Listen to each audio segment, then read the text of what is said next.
ಈ ಮಾಧ್ಯಮ ಮೂಲಕ ತಿಳಿಸಕ್ಕೆ ಇಚ್ಛೆ ಪಡ್ತೀನಿ.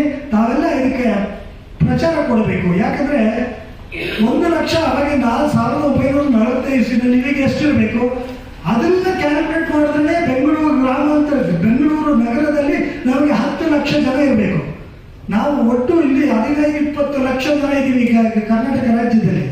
ಆದರೆ ನಾವು ತೋರಿಸ್ತಾ ಇರೋದು 25,000. ಯಾಕಂದ್ರೆ ಎಲ್ಲರೂ ಬೇರೆ ಬೇರೆ ಉಪಜಾತಿಗಳಿಗೆ ಹೋಗ್ಬಿಟ್ಟು ಈ ಜಾತಿನ ಮರ್ತೋಗ್ತಾ ಇದ್ದಾರೆ. ಆಮೇಲೆ ಮಣಿಪುರ ಕ್ಷತ್ರಿಯ ಜಾತಿಗಳಲ್ಲಿ ಎಲ್ಲ ರಾಜ್ಯಗಳು ಇರ್ಬೋದು. ಆ ರಾಜ್ಯದ ಧರ್ಮದಲ್ಲಿ ಈಗ ಏನು ನಾವು ಕೂಲಿ ಆಳುಗಳು, ಅದಕ್ಕೆ ಪೋಸ್ಟ್ ಬ್ಯಾಕ್ವರ್ಡ್ ಕ್ಯಾಸ್ಟ್ ಆಗ್ಬಿಟ್ಟಿದ್ದೀವಿ. ಸೊ ನಿಮಗೆಲ್ಲ ಮನವಿ ಮಾಡ್ತಾ ಇರೋದಿರ್ತೀವಿ.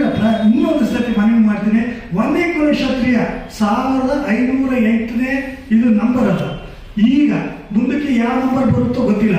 ಆ ನಂಬರ್ ಬಂದಾಗ ಒಂದೇ ಕುಲ ಕ್ಷತ್ರಿಯರೇ ಅಂತ ಎಲ್ಲರಿಗೂ, ಎಲ್ಲ ನಮ್ಮ ಸಮುದಾಯಗಳಿಗೆ ನಾನು ಮನವಿ ಮಾಡಿಕೊಳ್ತೇನೆ.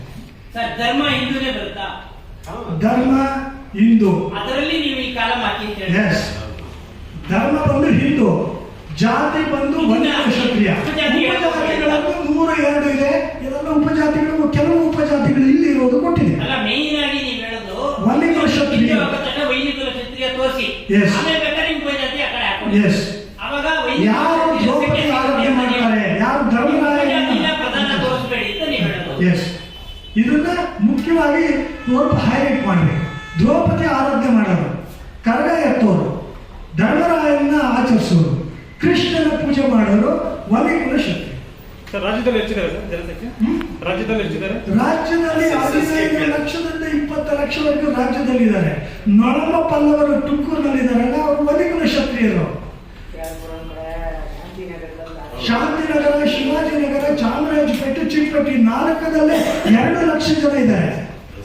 ಗಾಂಧಿನಗರದಲ್ಲಿ 40,000 ಮತದಾರರಿದ್ದಾರೆ. 25,000 ಮತದಾರ 40,000 ಅಂದ್ರೆ ಟೋಟಲ್ ಜನಸಂಖ್ಯೆನೇ 1 ಲಕ್ಷ ಇರುತ್ತೆ ಗಾಂಧಿನಗರದಲ್ಲಿ. ನಾನು ಯಾವ ಚೆನ್ನಾಗಿ ಮಾಡಿದಾರೆ ಮಾಡಿ ಹೇಳಕ್ ಹೋಗಲ್ಲ. ಧರ್ಮರಾಯ ದೇವಸ್ಥಾನ, ನಾವು ಈಗ ಏನು ಚಿಕ್ಕಪೇಟೆನಲ್ಲಿ ಇದ್ದೀವಿ, ದೇವಸ್ಥಾನ ಇದ್ದಾರೆ, ಅಲ್ಲೇ 15,000 ಜನ ಇದ್ದಾರೆ ವೋಟರ್ಸ್. 15,000 ಚಿಕ್ಕಪೇಟೆನಲ್ಲಿದ್ದಾಗ ಜನಸಂಖ್ಯೆ ಎಷ್ಟಿರ್ಬೋದು? ನಾವು ದೇವಸ್ಥಾನ ಅಕ್ಕಪಕ್ಕ ಎಲ್ಲ ಇರೋದು 2,000 ಮನೆ. ಈಗ ನಾವು ತೂಪನಹಳ್ಳಿನಲ್ಲಿ ನಾನು ನಮ್ಮ ತಾಯಿ ಹುಟ್ಟಿದ್ದು 2,000 ಮನೆ. ಈಗ ಏನು ಇದ್ರೊಳಗೆ ಕಾಣ್ತಾ ಇದೆ ಅದೆಲ್ಲ ನಮ್ದು ಕೃಷಿ ಭೂಮಿ. ಈಗ ಏನಿದೆ ಲಾಲ್ಬಾಗ್, ಕಬ್ಬನ್ಪಾರ್, ಅದಕ್ಕೆ ಆ ಕೃಷಿ ಭೂಮಿ ನಮ್ದು. ಟಿಪ್ಪು ಸುಲ್ತಾನ್ ಬಂದಾಗ ಅದಕ್ಕೊಂದು ಚೌಕಟ್ಟು ಹಾಕಿದ್ರು. ನಾವೆಲ್ಲ ಈಗ ಶಾಂತಿನಗರ, ಮಾವಳ್ಳಿ, ಇದ್ ಕಡೆ ಅದ್ ಕಡೆ ಎಲ್ಲ ಚಿಕ್ಕ ಕೂಲಿ ಆಳುಗಳಾಗಿದ್ದೀವಿ ಈಗ. ಓಕೆ, ನಿಮಗೆ ಇದು ಜನಸಂಖ್ಯೆ ಎಷ್ಟಿದ್ದಾರೆ ಅಂದ್ರೆ ನೀವು ನೋಡ್ತಾ ಇರೋ ಈಗ ನಾವು ಜಮೀನ್ದಾರ ಆಗ್ಬಿಟ್ಟಿದ್ದೀವಿ. ಯಾಕಂದ್ರೆ ಗ್ರೇಟರ್ ಬ್ಯಾಂಗ್ಳೂರ್ ಬಂದ್ಬಿಟ್ಟಿದೆ. ಈಗ ಗ್ರೇಟರ್ ಬ್ಯಾಂಗ್ಳೂರಲ್ಲಿ ಗ್ರಾಮಾಂತರ ಪ್ರದೇಶ, ಇದೆಲ್ಲ ಗ್ರಾಮಾಂತರದಲ್ಲಿ ನಾವು ಹೋದ್ವಿ.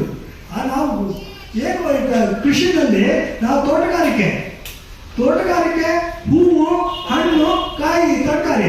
ಸಿಟಿ ಮಾರ್ಕೆಟ್ನಲ್ಲಿ ಒಂದು 22 ಶಾಪ್ಸ್ ಇತ್ತು. ಆಗ 95% KR ಮಾರ್ಕೆಟ್ನಲ್ಲಿ ಯಾರಂದ್ರೆ ಒಂದೇ ಕುಲ ಕ್ಷತ್ರಿಯರು ಕಾಯಿ, ಹೂವು ಮಾರ್ತಾ ಇದ್ರು, ಈಗಲೂ ಮಾರ್ತಾ ಇದ್ರು.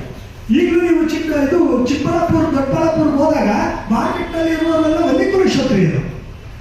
ಆಗ ನೀವು ಅವ್ರ ಜನಸಂಖ್ಯೆ ಅಲ್ಲಿ ನೋಡ್ಬಿಟ್ರೆ 25,000 ಇಲ್ಲ 25 ಲಕ್ಷ ಇದೆ ಅಂತ ನಿಮ್ಗೆ ಅವಾಗ ನಿರ್ಬರುತ್ತೆ.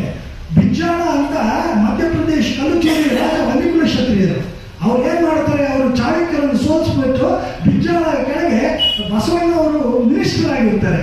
ಬಿಜ್ಜಾಳ ಇಸ್ ಒಂದೇ ಕುಲ ಕ್ಷತ್ರಿಯ, ಚಾಳುಕ್ಯರು ಒಂದೇ ಕುಲ ಕ್ಷತ್ರಿಯ, ಕದಂಬರು ಒಂದೇ ಕುಲ ಕ್ಷತ್ರಿಯ, ನೀವು ನೊಳಂಬ ಪಲ್ಲವರು 4ನೇ ಶತಮಾನದಲ್ಲಿ ಒಂದೇ ಕುಲ ಕ್ಷತ್ರಿಯ. ನೀವು ಚೋಳರು, ಚೇರರು, ಪಾಂಡ್ಯರು, ಕದಂಬರು, ಚಾಳುಕ್ಯರು, ಸೋಲಾಂಕಿಯವರು, ಪವರ್, ರಜಪೂಟ್, ಇವರು ಗುಜ್ಜರ್ಸ್, ರಾಜಸ್ಥಾನದವರೆಲ್ಲ ಒಂದೇ ಕುಲ ಕ್ಷತ್ರಿಯರು, 10ನೇ ಕುಲ ಕ್ಷತ್ರಿಯರು. ಇಂಥ ದೊಡ್ಡ ಇದನ್ನ ಉಪಜಾತಿ ಅಂತ ಹೇಳ್ಬಿಟ್ರೆ ನಮ್ಮೆಲ್ಲ ಬಹಳ ನೋವಾಗುತ್ತೆ. ಸೊ ಅದಕ್ಕೆ ನಿಮ್ಗೆಲ್ಲ ಹೇಳೋದು, ಮನವಿ ಮಾಡೋದು, ಇದು ಉಪಜಾತಿ ಇಲ್ಲ, ಜಾತಿ. ರಾಜಕೀಯದಲ್ಲಿ ಒಂದು MLA ಇಲ್ಲ, ಒಂದು MLC ಇಲ್ಲ. ಅದಕ್ಕೆ ಈಗ OBCಗೆ ಪೊಲಿಟಿಕಲ್ ರಿಸರ್ವೇಶನ್ ಬರಬೇಕು. ಯಾಕಂದ್ರೆ 50ಕ್ಕೂ ಹೆಚ್ಚು ಶೇಕಡಾ ಜನ ಇದ್ದಾಗ ಅವರಿಗೆ ಪೊಲಿಟಿಕಲ್ ರಿಸರ್ವೇಶನ್ ಎಷ್ಟು ಜನ ಇದ್ದಾರೆ? 13 ಜನ MLAs ಇದ್ದಾರೆ. 225ನಲ್ಲಿ ಕರ್ನಾಟಕದಲ್ಲಿ 13 ಜನ OBCs ಇದ್ದಾರೆ. ಅವ್ರು ನಿಂತರೂ ಸೋಲ್ತಾರೆ. ಯಾಕಂದ್ರೆ ಅವ್ರಿಗೆ ಹಣದ ದುರ್ಬಲ